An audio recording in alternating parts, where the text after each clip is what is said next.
Extract 13. Violet Frankenstein. Date 1800s. Percy and I have been married a year now. It is hard to believe it has been that long since our wedding night, when Joan came for me.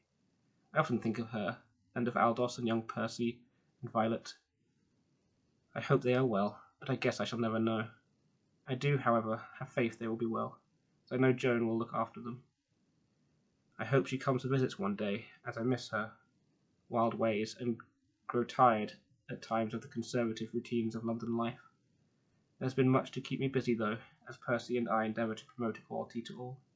We are gaining favour in many circles of society, but there has been a lot of opposition too. There has been a slight digression in Percy's health, and no doctor seems to be able to give us a clear answer. Some say it could be nothing, others say it could be a brain tumour.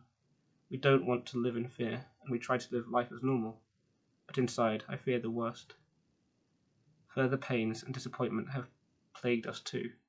Percy and I have tried to have children of our own, but have had no success.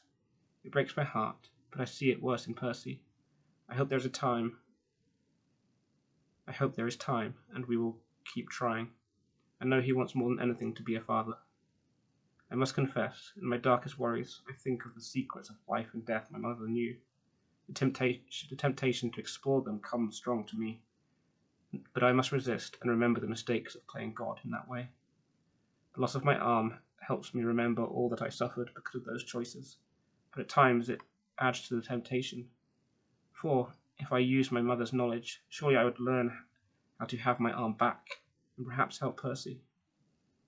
To not be so debilitated by our human frailties would be rapturous to me, but I must not.